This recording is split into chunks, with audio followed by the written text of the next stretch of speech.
Presidente, muy buenas tardes a usted, a los honorables senadores, al señor ministro de la Defensa, a los señores comandantes y a quienes nos siguen a esta hora en diferentes medios en el Senado de la República.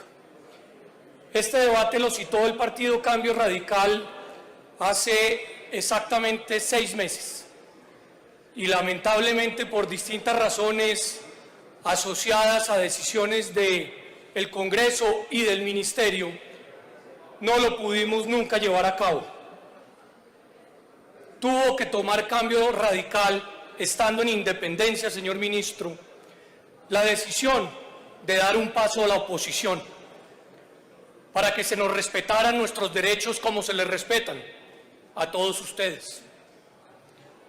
Arranco señalando eso porque es lamentable que en el Congreso de la República cercenemos la posibilidad de oír a quienes piensan diferente. Yo soy de los que cree, señor ministro, que del disenso se construye el consenso.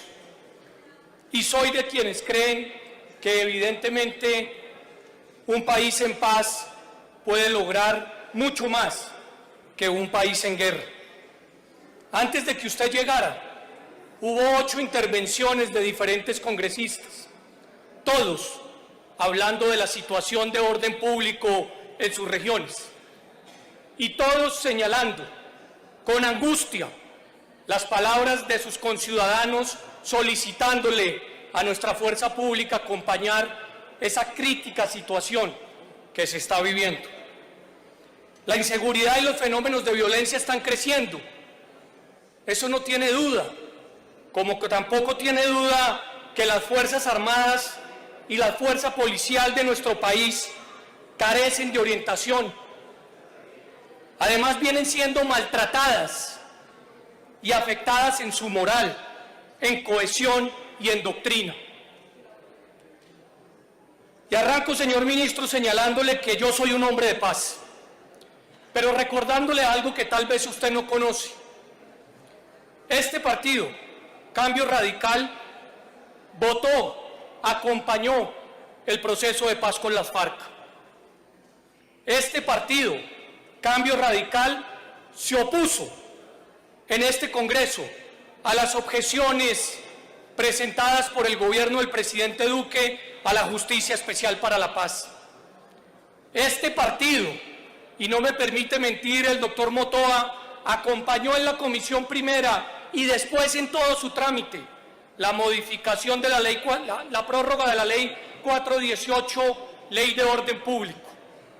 El día de la votación a las 12:15 de la noche o de la mañana nos apartamos porque señalamos que existían 2 artículos que no habían sido discutidos en ella. Así que, señor ministro, yo quiero a usted y a mis colegas dejarle claro de una vez por todas que la paz no tiene color político, que la seguridad no tiene color político, que la paz no es propiedad de ningún partido, que la seguridad no es propiedad de ningún partido, que la paz y la seguridad son derechos de todos los ciudadanos y que por ende todos merecemos, sin ninguna superioridad moral, poder hablar de ella, poder defenderla y, lo más importante, hacer los llamados de atención que consideremos necesarios. Dicho eso, ¿en qué no estamos de acuerdo? Lo hemos repetido, los acuerdos se firman para cumplirse y hubo miembros de la extinta FARC que cumplieron el acuerdo de paz, que hoy definieron cambiar las balas por los votos y que tomaron la determinación de enfrentar a muchos miembros de la opinión pública para tomar decisiones ejemplares. A muchos de ellos los están sacando corriendo de sus lugares por amenazas en estos momentos. Pero hubo otros que también firmaron el acuerdo y que lo incumplieron. Y creemos claramente que la única condición que les compete en estos momentos a sus grupos es someterse a la justicia ordinaria. Bajo ninguna circunstancia podemos permitir en Colombia que exista entonces la posibilidad de ir y volver cuantas veces queramos simplemente porque se empuña un arma. En segundo lugar, No estamos de acuerdo en la insistencia del gobierno en tramitar como ha sido presentada la ley de sometimiento, una ley que claramente prima el narcotráfico, una ley que desampara a la ciudadanía, una ley que está hoy generando gravísima incertidumbre y que requiere permitir el debate. Una ley que en este Congreso esperamos se nos den las garantías para expresar lo que nosotros pensamos, porque tenemos criterio, no necesitamos de otros miembros del Estado para pensar. Tenemos nuestros propios puntos y de esa manera lo hemos expresado. Como tampoco creemos que los narcotraficantes en Colombia puedan tener estatus político bajo ninguna circunstancia.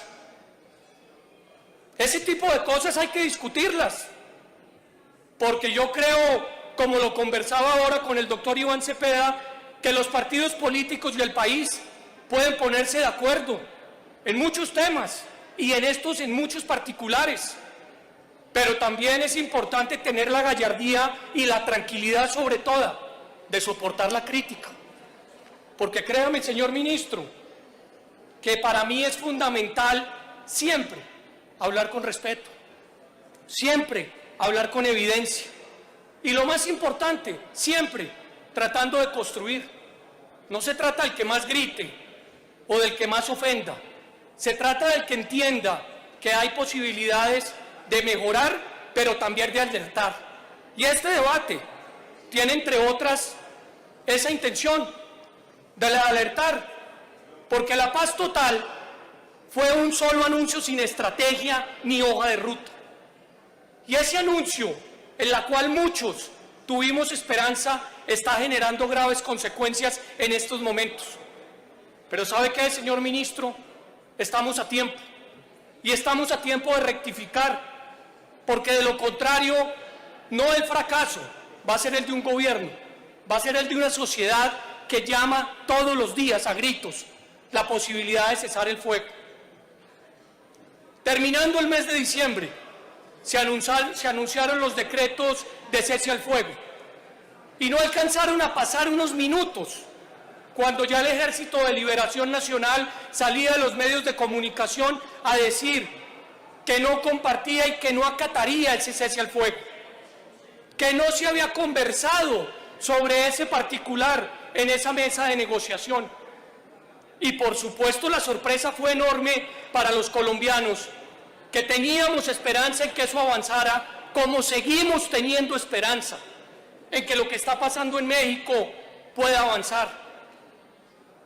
Pero lo que nunca supimos fue qué pasó y por qué pasó y por qué esos decretos continuaron vigentes durante tanto tiempo sin tener de por medio el verdadero objeto. El decreto 25.656, que hace referencia a las disidencias de las FARC, está vigente. El decreto 2657, que hace referencia al ELN, está derogado. El 2658, que hace referencia al Clan del Golfo, está derogado recientemente después de las declaraciones del señor presidente. El 2659, que hace referencia a las autodefensas de la Sierra Nevada, está vigente. Y el 2660, que hace referencia a la coordinadora, está vigente. Señalando los decretos que debía existir un mecanismo específico de verificación, al día de hoy ese mecanismo específico no existe. Y no lo digo yo, lo dice el doctor Carlos Ruiz, jefe de instancia de la Organización de las Naciones Unidas. Y dice el doctor Ruiz hoy en el periódico El Espectador que no se ha avanzado porque no se han construido los protocolos y que esos protocolos no se han llevado a consideración del Consejo de Seguridad de las Naciones Unidas porque no existen. O sea que llevamos, honorables senadores, más de 3 meses sin mecanismos de verificación sobre un cese al fuego donde se le ha ordenado en los artículos a nuestra fuerza pública no actuar sobre esa materia. Eso, por lo menos, es una situación de preocupación que a todos los senadores parece estarle llegando a sus teléfonos, a sus WhatsApps, a sus redes sociales, después de haberlos oído hoy en las intervenciones que expresaron.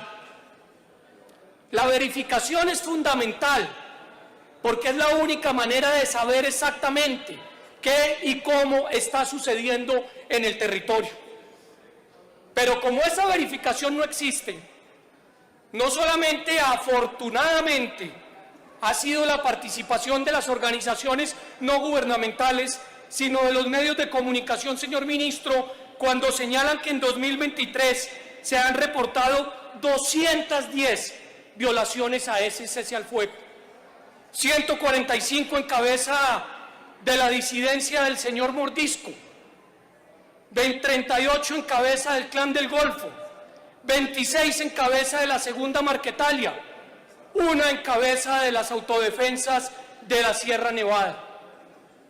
Y si esas violaciones no nos ponen los pelos de punta, ¿qué nos ponen los pelos de punta?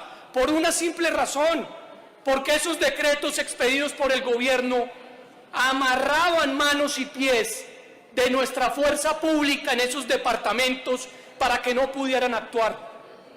Entonces el ciudadano en la calle, ¿qué se pregunta? En el territorio, en el corregimiento, en el municipio. A mí me están atentando, asesinando, la fuerza pública no avanza y nadie verifica lo que está pasando acá. Un proceso de paz que siempre será bienvenido requiere de organización. Ayer decía el doctor Rudolf Homs, exministro de Estado, que parece esto un relajo. La palabra relajo no la entienden en todas las regiones del país. Entonces tal vez una guachafita, donde cada uno cree que puede hacer lo que quiere y donde la sociedad reclama la acción y la participación de nuestra fuerza pública y por supuesto de nuestro Estado. 2.6 violaciones a ese cese al fuego diario. Y es que no podemos pensar que esto está pasando en uno que otro departamento. No, señores, estamos hablando de Córdoba, de Chocó, de Antioquia, de Bolívar, de Magdalena, de Arauca, de Cauca, del Valle del Cauca, de Nariño, de Putumayo, de Caquetá, del Huila, del Tolima, del Meta, Cundinamarca, Vaupés. La situación es muy crítica. Estamos, y es una pregunta entonces, ante un nuevo Caguán, donde hay prácticamente un despeje total de inacción por parte de nuestra fuerza pública, con la esperanza de que se avance en un proceso de negociación, y ni lo uno ni lo otro sucede. Y entonces el Congreso se tenía que quedar callado.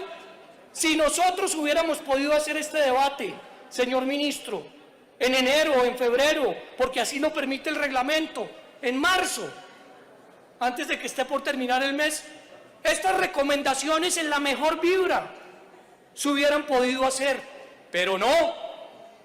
Utilizaron las mayorías para evitar que este debate se hiciera posible. Pues nosotros utilizamos el estatuto de la oposición entonces, para que se nos garanticen los derechos, porque como ustedes también representamos, y que como muchos de acá, quienes fueron oposición, también exigían que se les respetara sus derechos.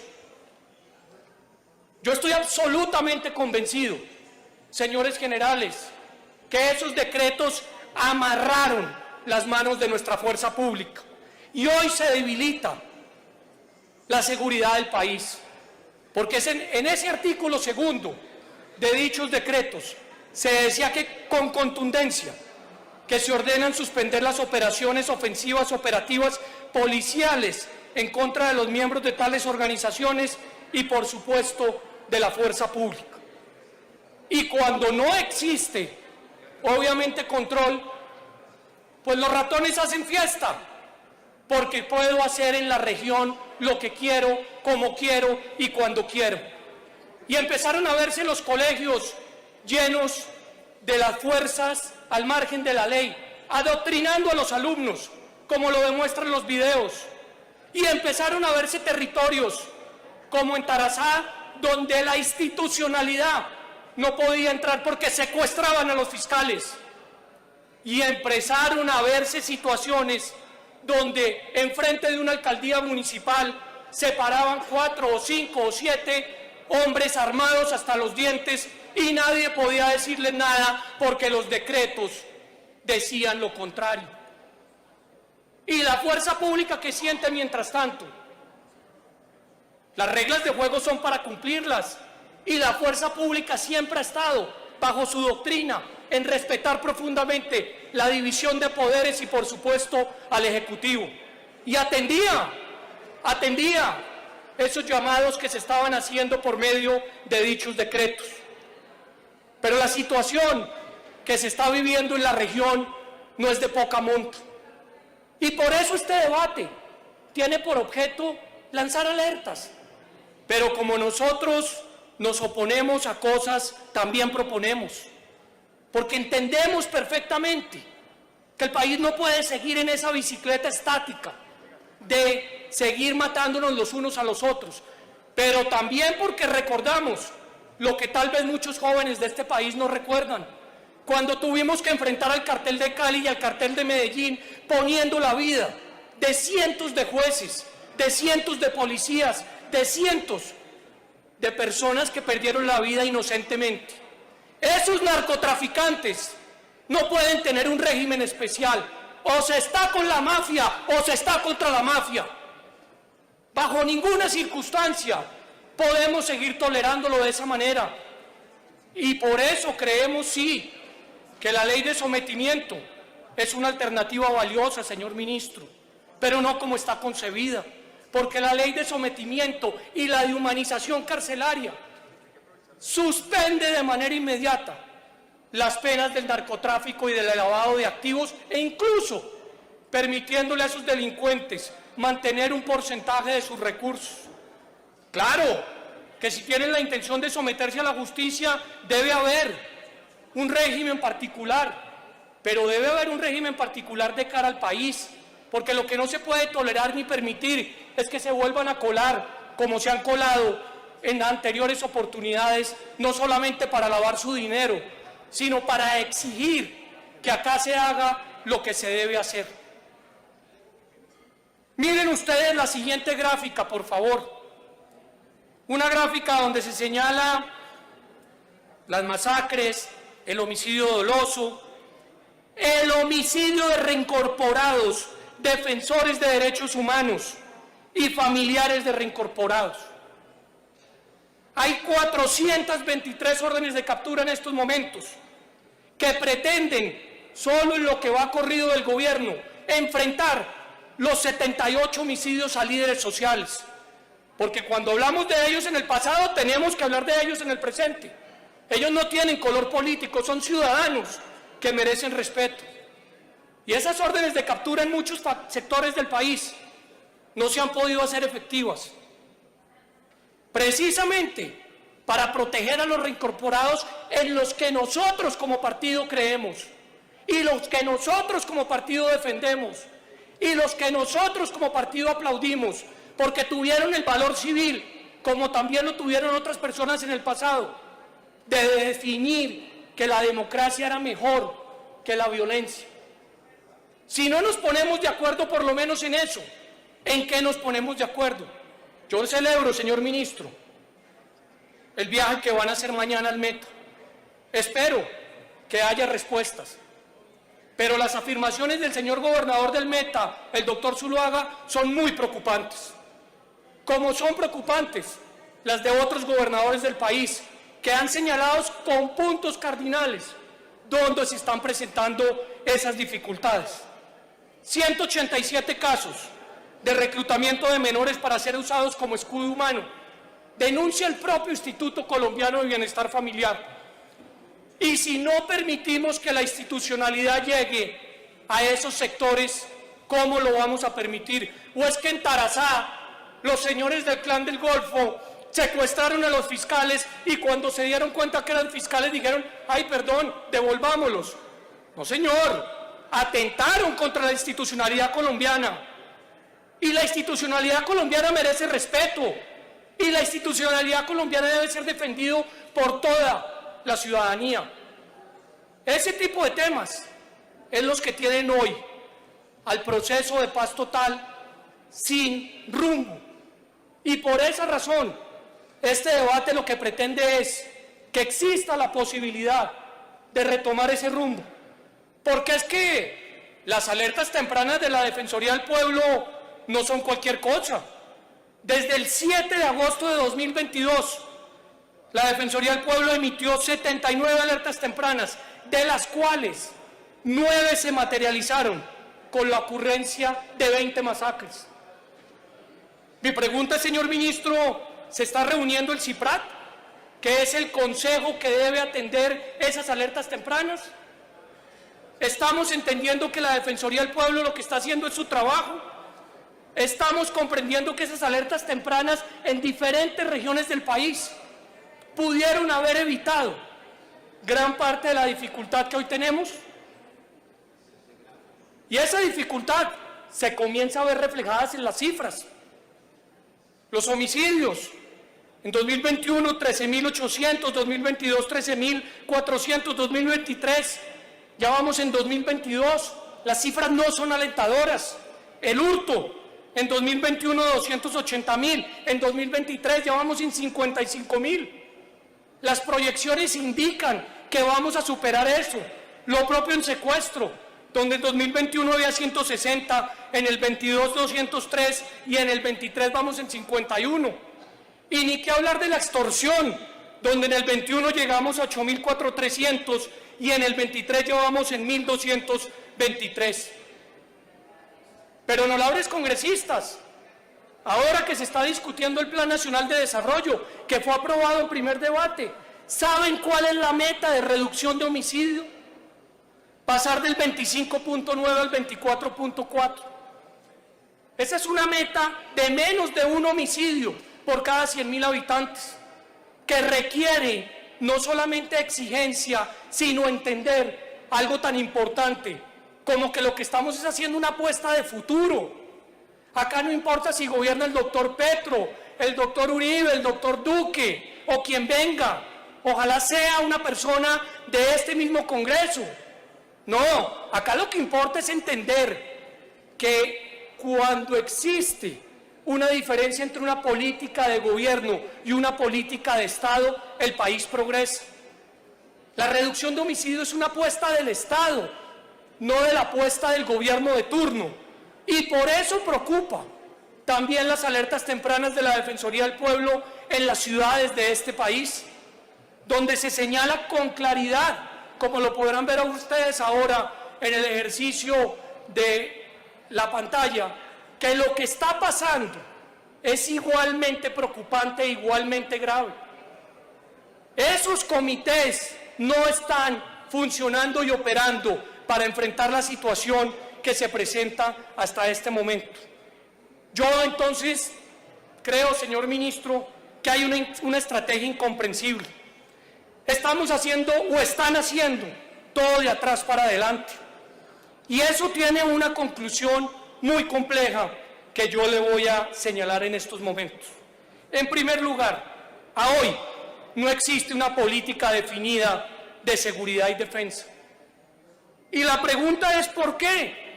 ¿Por qué razón el gobierno nacional sacó adelante su plan de guerra llamado el Plan Ayacucho, que la política pública de seguridad? Como dicen los jóvenes, primero fue el lunes que martes. Usted necesita construir una política pública para después acompañarla de lo que en el ejercicio militar se llama el plan de guerra y lo que en el ejercicio policial se llama el plan de seguridad ciudadana. A la fecha, esa política pública no existe y ni siquiera hay un borrador publicado y ni siquiera ha habido la posibilidad de que exista el espacio para poder discutir sobre esas alternativas. Ahí evidentemente puede uno concluir que no hay timonel, no hay rumbo, y en ese sentido no se sabe el sector defensa a qué le apunta. Y es que el sector defensa no es un sector cualquiera, es que el sector defensa concentra una actividad presupuestal importante, pero adicionalmente concentra una actividad operacional fundamental para que exista la posibilidad de desarrollar la actividad desde el punto de vista del control. En segundo lugar, el recorte del presupuesto del sector en 800.000 millones de pesos. Yo conozco más o menos, señor ministro, por mi tránsito por el Ejecutivo, cómo funciona el presupuesto. Y sé que de esos 800.000 millones de pesos, no todos se redujeron. Porque sé que en el Ministerio de Defensa hay unos fondos que no tienen recursos suficientes y que utilizaron esos fondos en el papel para decir que estaban reduciéndolos. Pero más allá de eso, porque sé que es una argucia presupuestal, pero que existe, tenemos que recordar que el sector defensa tiene una inflexibilidad presupuestal del 76%. Los salarios, la comida, los uniformes, el mantenimiento, la gasolina, etcétera. ¿Cómo se va a enfrentar esa situación con una reducción presupuestal de tal magnitud? Y es que no lo digo yo, lo dice nada menos doctor Ariel Ávila Indepaz. Hace unos pocos días publicó un magnífico informe que, independientemente de su interés por la paz, como lo tenemos todo, también señala una serie de alternativas y de necesidades importantes, una hoja de ruta para la seguridad territorial. Dice: la lógica de maximización y productividad no puede pensar en reducir presupuestalmente el esfuerzo del sector defensa. Y también, entre comillas, hay que evitar que funciones claves sean perjudicadas por la falta de recursos. Porque ¿qué sacamos con tener una maravillosa fuerza bien entrenada, bien capacitada, si no tiene cómo moverse? Y es que yo sí quiero conocer el resultado de la investigación del accidente del helicóptero en Chocó, donde seguramente vamos a poder determinar que claro que no fue una falta de pericia de nuestros pilotos, sino que había muy seguramente dificultades en lo que hace referencia. ¿Y cuál es la vida útil de nuestras corbetas, de las 4? ¿Y cuál es la vida útil del aparato aéreo? ¿Y cuál es la vida útil de las estaciones de policía? ¿O simplemente de la capacidad que tienen nuestros hombres? Insisto en que hay un debilitamiento de las capacidades de las fuerzas, en talento humano, operacionales y elementos estratégicos. El gobierno no ha reprogramado las vigencias futuras del COMPES de capacidades. Tengo entendido, doctor José Luis y señor ministro, que esta mañana en la Comisión Segunda mucho se habló sobre eso. Reprogramar un COMPES no es una tarea que dure más de 2 semanas. Y desde el día que sucedió la noticia sobre el futuro de las licitaciones de los aviones, no se ha vuelto a tocar el tema.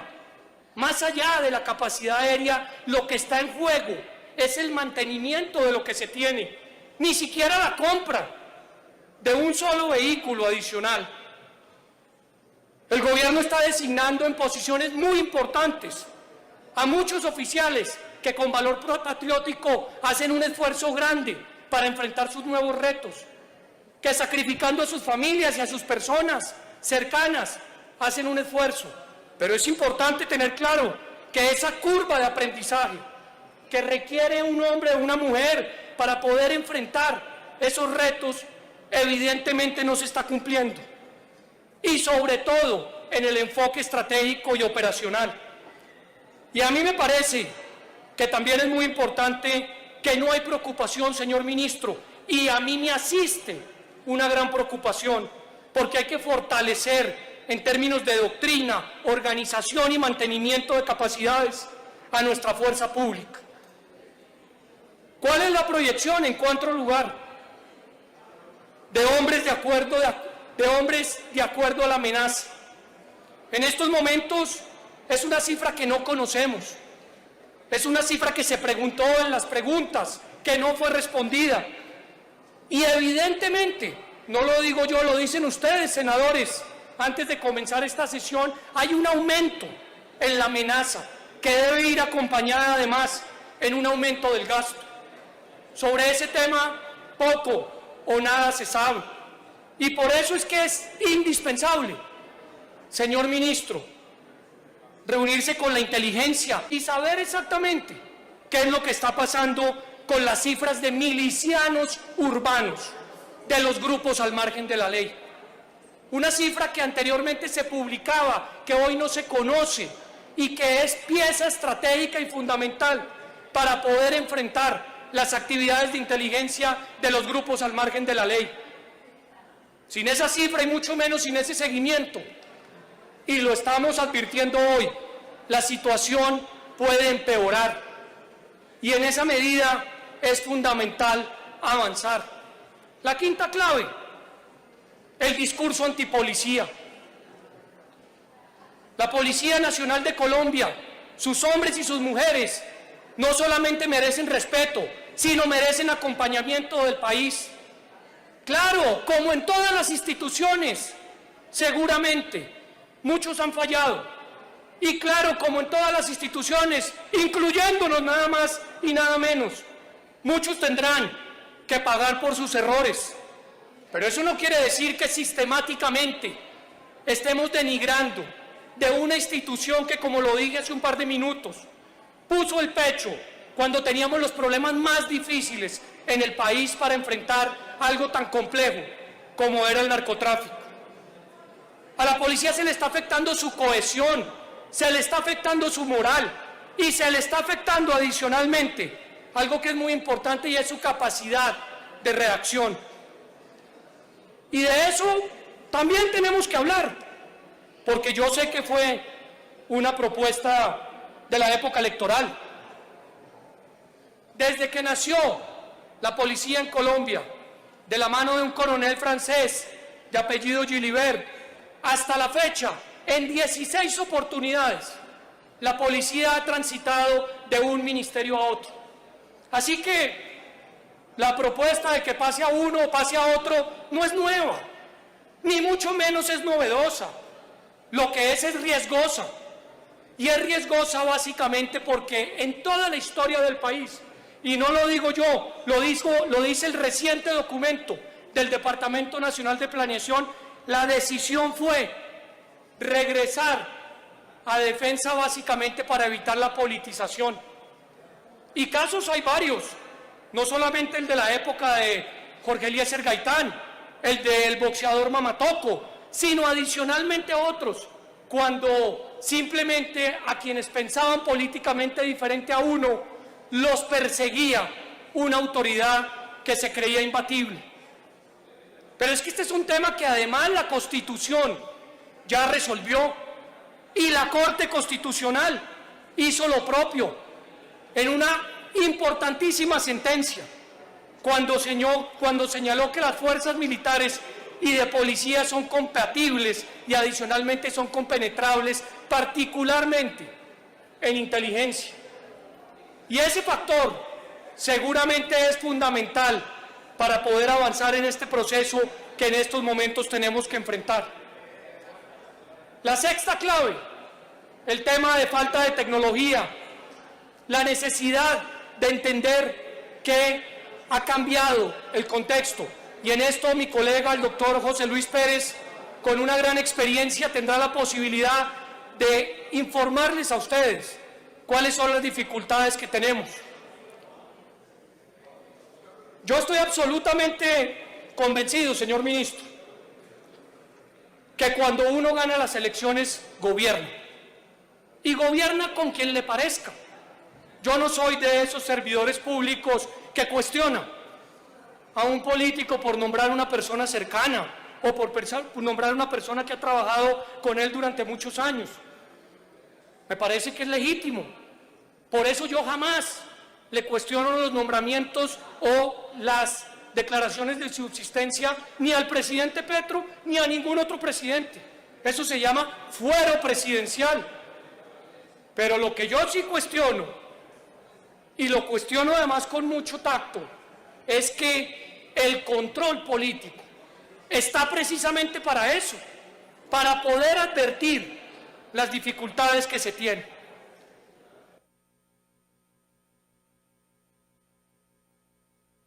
Continúe, senador. ¿Qué proponemos entonces desde el equipo y desde la bancada de Cambio Radical?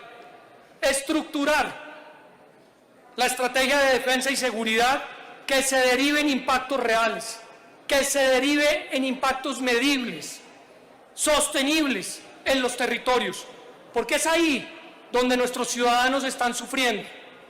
Se debe evaluar, proyectar y desarrollar la estructura de la fuerza pública que es requerida de acuerdo a sus capacidades, asociadas nada más y nada menos que con el marco fiscal de largo plazo, de mediano plazo.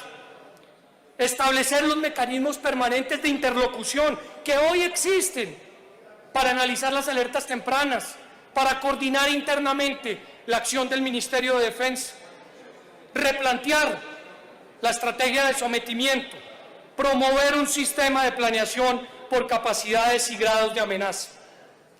La falta de una estrategia evidentemente puso en riesgo el orden público de nuestro país y puso en riesgo la seguridad ciudadana.